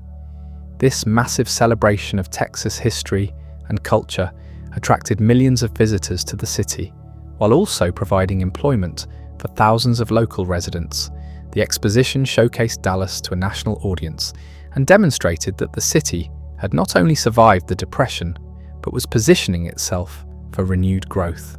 The late 1930s witnessed accelerating recovery as national economic conditions improved and European tensions created demand for American manufactured goods. Dallas benefited from this recovery through increased industrial production, resumed construction activity, and growing employment opportunities. The city's diversified economy and strategic location positioned it well to capitalize on improving conditions. By 1940, Dallas had not only recovered from the Depression, but had actually grown stronger in many ways. The population had increased to nearly 300,000 residents as the city attracted workers from throughout Texas and neighboring states. The industrial base had diversified beyond its traditional focus on agriculture and petroleum to include aircraft manufacturing, electronics production, and other high-technology industries. The approach of World War II created new opportunities and challenges for Dallas as military planners recognized the city's strategic value for training facilities and defense production. The establishment of Love Field as a major military installation brought federal investment and employment to the area. Defense contractors began establishing operations in Dallas to serve military needs, creating thousands of jobs in industries that would become permanent parts of the local economy. The decade concluded with Dallas firmly established as one of the most important cities in the American Southwest. The community had successfully navigated the worst economic crisis in the nation's history while maintaining its position as a regional center for commerce, transportation, and industry. More importantly, the city had demonstrated once again its remarkable ability to adapt to changing conditions while pursuing long-term growth and development. However, the 1940s would bring challenges and opportunities that would dwarf even the transformations of the Depression decade. World War would test every aspect of Dallas society while also providing unprecedented opportunities for economic expansion and technological advancement. The city's response to these wartime challenges would determine whether it could achieve its ultimate destiny as a major American metropolis on the national stage. The foundation had been laid through 7 decades of growth, crisis, and recovery. Dallas possessed the infrastructure, institutions, and leadership necessary to seize the opportunities that lay ahead. The community that had begun as a muddy river crossing was now poised to play a crucial role in the most significant conflict in human history, while also positioning itself for the spectacular growth that would follow in the post-war era. The stage was set for Dallas to enter its golden age of expansion and achievement. Everything that had come before had been preparation for the extraordinary decades that lay ahead, when this ambitious Texas city would finally claim its place among America's great metropolitan centers and establish itself as a global hub of commerce, culture, and innovation. The 1940s opened with Dallas standing on the precipice of transformation unlike anything in its remarkable history. As war clouds gathered across the Atlantic and Pacific, few residents could have imagined how profoundly the coming conflict would reshape their city. The decade would witness Dallas evolving from a successful regional center into a powerhouse of American industry and innovation, forever altering its trajectory toward greatness. Pearl Harbor changed everything overnight. The attack on December 7th, 1941, transformed Dallas from a peacetime commercial hub into a vital cog in America's war machine. Within weeks of the declaration of war, federal officials descended upon the city to assess its potential for defense production. What they found exceeded their most optimistic expectations. Dallas possessed exactly what the military needed: abundant labor, excellent transportation networks, reliable utilities, and most importantly, a location far from enemy reach. The transformation began almost immediately. North American Aviation selected Dallas for a massive aircraft manufacturing plant that would eventually employ more than 40,000 workers. The facility, sprawling across hundreds of acres on the city's outskirts, became one of the largest aircraft production centers in the world. Here, workers assembled thousands of P-51 Mustang fighters and other aircraft that would prove crucial in achieving Allied victory. The impact of this industrial expansion cannot be overstated. Families from across Texas and neighboring states flooded into Dallas seeking employment in the defense plants. The city's population swelled beyond all previous records as housing developments sprang up almost overnight to accommodate the influx. Neighborhoods that had been cotton fields just months earlier suddenly bustled with the activity of shift workers heading to and from the factories around the clock. Women entered the workforce in unprecedented numbers during these war years, taking positions previously reserved exclusively for men. They operated machinery, assembled aircraft components, and performed countless other tasks essential to defense production. These women, many of whom had never worked outside their homes before the war, demonstrated capabilities that challenged traditional assumptions about gender roles and workplace dynamics. The social fabric of Dallas underwent fundamental changes as people from diverse backgrounds worked side by side in the defense plants. Rural Texans labored alongside urban dwellers, while workers from different ethnic and cultural backgrounds found common purpose in supporting the war effort. These workplace relationships created new social networks that would influence Dallas development long after peace returned. Love Field expanded dramatically during the war years, becoming a major training center for military pilots and air crew. Thousands of young men from across the nation passed through Dallas during their preparation for combat service. Many would return after the war as civilians, drawn by memories of the city's vibrant atmosphere and economic opportunities. This connection between Dallas and military personnel would prove invaluable in subsequent decades. The petroleum industry also played a crucial role in the war effort as Dallas-based companies coordinated the production and distribution of oil and gasoline essential for military operations.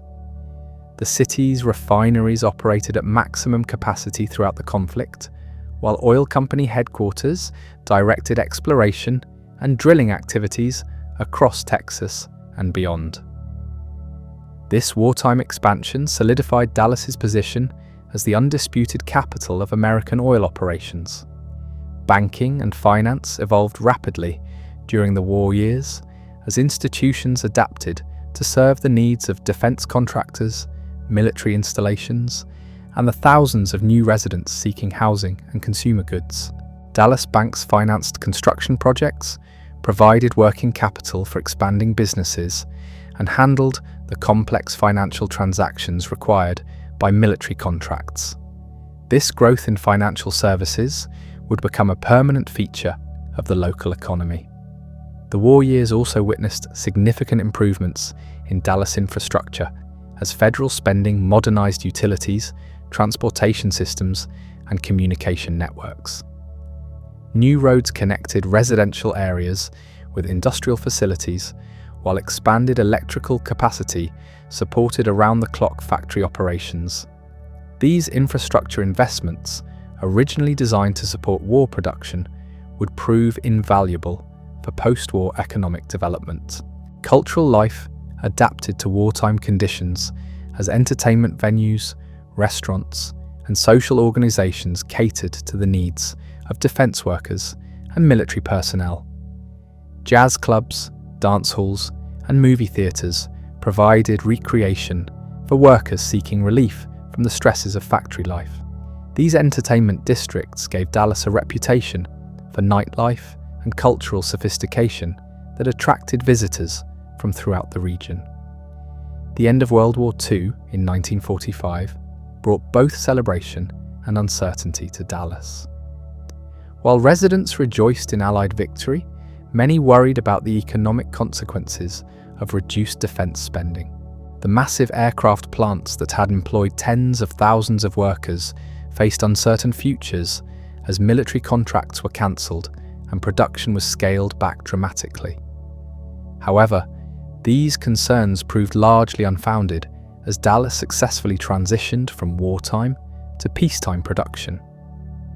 Many defense contractors converted their facilities to manufacture civilian goods, taking advantage of pent-up consumer demand that had built during the war years. The North American aviation plant, for example, shifted from military aircraft to producing civilian airliners and other aerospace products. The late 1940s witnessed the beginning of Dallas's emergence as a major center for technological innovation. Companies that had developed advanced manufacturing techniques during the war years now applied these capabilities to civilian products. Electronics firms established operations in Dallas, attracted by the skilled workforce and favorable business climate. These early technology companies would eventually grow into major corporations that would make Dallas synonymous with innovation. Real estate development exploded during the post-war years as returning veterans and defense workers sought homes for their families. Suburban neighborhoods expanded in all directions from the city center, connected by improved highways that made commuting feasible for the first time. These developments featured modern amenities and architectural styles that reflected contemporary preferences for suburban living. The automobile industry established a significant presence in Dallas during this period as manufacturers recognized the city's strategic location for serving southwestern markets. Assembly plants, parts suppliers, and dealership networks created thousands of jobs while also making Dallas a major automotive center. The proliferation of automobile ownership transformed daily life patterns and encouraged continued suburban expansion. Higher education experienced remarkable growth during the late 1940s as veterans took advantage of GI Bill benefits to pursue college degrees. Southern Methodist University expanded dramatically, while other institutions established campuses in the Dallas area to serve the growing demand for higher education. These educational investments would prove crucial for developing the skilled workforce needed for the technological industries that would drive future growth. The Dallas-Fort Worth region began emerging as a unified metropolitan area during this period as improved transportation and communication systems reduced the significance of the distance between the two cities. Joint planning efforts addressed regional challenges like transportation, utilities, and economic development. This metropolitan approach would become increasingly important as both cities continued expanding toward each other. The late 1940s also witnessed the beginning of Dallas's transformation into a major center for corporate headquarters. Companies that had established operations during the war years now moved their administrative functions to Dallas. Attracted by the city's central location, excellent transportation connections, and favorable business climate, these corporate relocations brought high-paying jobs and enhanced Dallas's reputation as a business center. Cultural institutions flourished during the post-war prosperity as residents demonstrated renewed interest in arts and entertainment. The Dallas Symphony Orchestra resumed full operations with expanded programming, while museums and theatres attracted larger audiences. Professional sports also gained popularity as the city's growing population provided support for various athletic endeavours. The construction industry boomed during the late 1940s as demand for both residential and commercial buildings far exceeded existing capacity. Downtown Dallas underwent another major transformation as office buildings, hotels, and retail establishments were constructed to serve the expanding business community. These construction projects provided employment for thousands of workers while also modernizing the city's appearance. The petroleum industry reached new heights during this period as post-war economic expansion created unprecedented demand for oil and gasoline.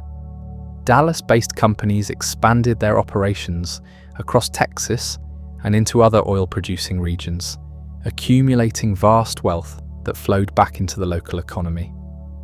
The discovery of additional oil fields in East Texas provided new opportunities for companies headquartered in Dallas. Agricultural processing remained important to Dallas's economy during the post-war years, though its relative significance declined as other industries grew more rapidly. Cotton processing facilities modernized their operations while also diversifying into other agricultural products.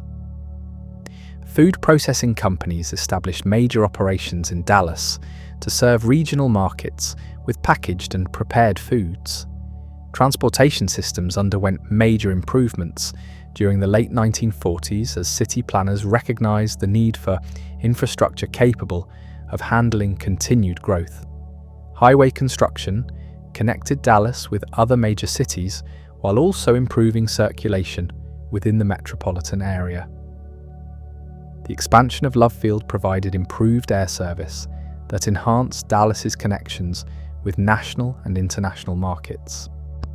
Labor relations evolved during the post-war period as unions sought to maintain wartime gains in wages and working conditions.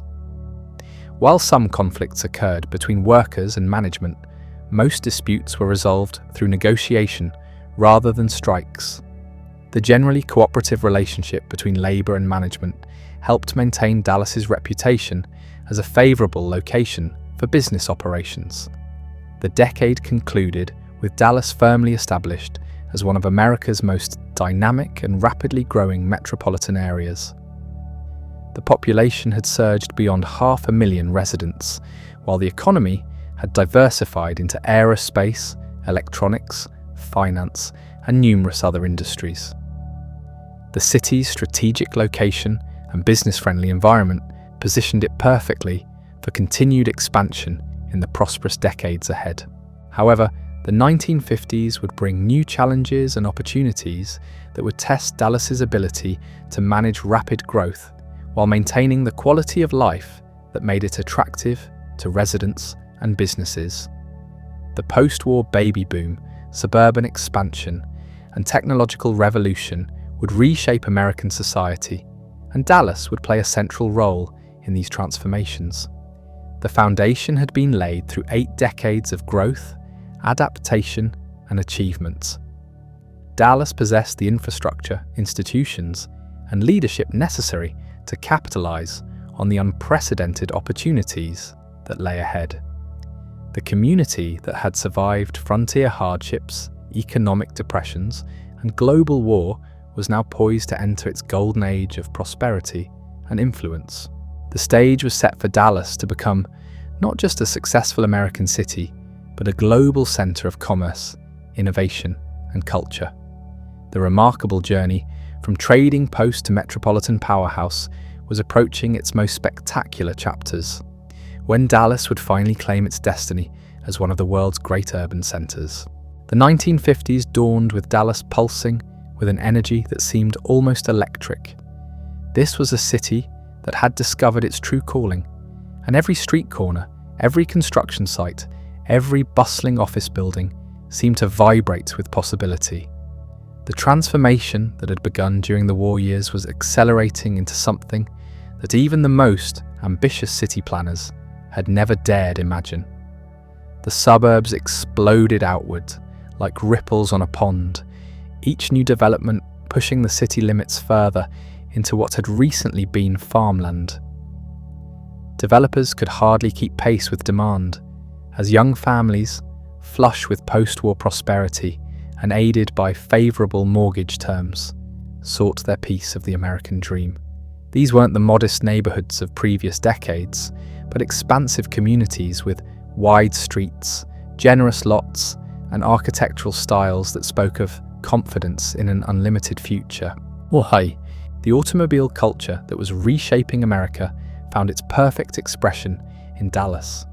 Drive-in theatres sprouted like mushrooms after rain, while shopping centres with vast parking lots replaced the traditional downtown retail experience for many residents. The city's layout, with its broad avenues and abundant land, seemed almost designed for this automotive age. Highway construction accelerated to connect these spreading communities, creating the infrastructure that would define metropolitan Dallas for generations. Downtown underwent its most dramatic transformation, yet as the business district reached skyward with increasing ambition. The Southland Center, completed in the mid-50s, stood as a testament to Dallas's growing corporate influence. These weren't just office buildings, but statements of intent, declarations that Dallas had arrived as a major player on the national stage. The skyline that emerged during this decade would become one of the most recognizable in America. The aerospace industry, which had established deep roots during the war, flourished beyond anyone's expectations. Defense contracts continued flowing to Dallas-based companies, while civilian aviation created entirely new markets for aircraft manufacturers. The city became synonymous with cutting-edge aerospace technology, attracting engineers and scientists from across the country. This concentration of technical talent would prove crucial for future developments in electronics and other high-technology industries. Electronics manufacturing emerged as another pillar of Dallas prosperity during the 50s. Companies that had developed sophisticated capabilities during wartime now applied these skills to consumer products that were transforming American life television manufacturing, radio production, and early computer development all found homes in Dallas. The city's business leaders recognized that these industries represented the future and worked aggressively to attract additional technology companies. The petroleum industry reached unprecedented heights during this decade as American prosperity drove demand for oil products to record levels. Dallas-based companies expanded their operations globally, establishing the city as an international energy capital. The gleaming office towers that housed these companies became symbols of Dallas's growing influence in world markets. Oil wealth flowed through the local economy, financing everything from cultural institutions to urban development projects. Banking and finance evolved rapidly to serve the needs of this expanding economy. Dallas banks grew in size and sophistication, handling increasingly complex transactions for multinational corporations and major development projects. The city established itself as the financial center of the Southwest, with institutions that could compete with their counterparts in New York and Chicago. This financial expertise would prove invaluable as Dallas companies expanded their operations worldwide. The population surge continued relentlessly throughout the decade as people from across America recognized the opportunities available in Dallas. By 1960, the metropolitan area housed nearly 1 million residents, representing a doubling of population in just 2 decades.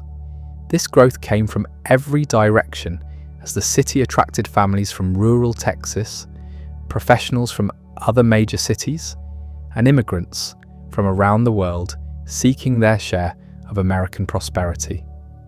Cultural sophistication kept pace with economic development as Dallas residents demonstrated growing appreciation for arts and entertainment. The city's symphony orchestra gained national recognition, While museums expanded their collections and programming, the State Fair of Texas became a major attraction that showcased Dallas to millions of visitors annually. Professional sports gained popularity as the city's growing population provided support for various athletic endeavors. Higher education expanded dramatically during the 50s as institutions recognized the need for educated workers in the city's increasingly technical economy. Southern Methodist University enhanced its reputation and facilities, while other colleges established campuses throughout the metropolitan area. These educational investments created a pipeline of skilled graduates who would staff the technology companies and professional services firms that were becoming increasingly important to the local economy. The construction industry boomed as demand for buildings of every type far exceeded existing capacity. Residential construction companies struggled to keep pace with suburban expansion, while commercial developers raced to provide office space for relocating corporations. The scale of construction activity during this decade exceeded anything previously seen in Dallas, fundamentally altering the city's physical appearance and infrastructure. Transportation systems underwent major improvements as planners struggled to accommodate the growing population and economic activity. The interstate highway system connected Dallas with major cities across the nation, while local road construction attempted to manage increasing traffic volumes. Love Field expanded its operations to serve the growing demand for air travel, establishing Dallas as a major aviation hub. Retail establishments evolved to serve the changing needs of suburban residents. Shopping centers with ample parking replaced downtown stores for many families, while new retail formats emerged to serve the automobile-oriented lifestyle department stores opened suburban branches, while chain restaurants and other service businesses established multiple locations throughout the metropolitan area. From John Neely Bryan's modest trading post beside the Trinity River to the gleaming metropolis that commands the 21st century landscape, Dallas has written one of America's most remarkable urban stories. Through cattle drives and oil booms, economic collapse and world war, racial strife and technological revolution, this city has consistently demonstrated an almost supernatural ability to reinvent itself and emerge stronger from every challenge.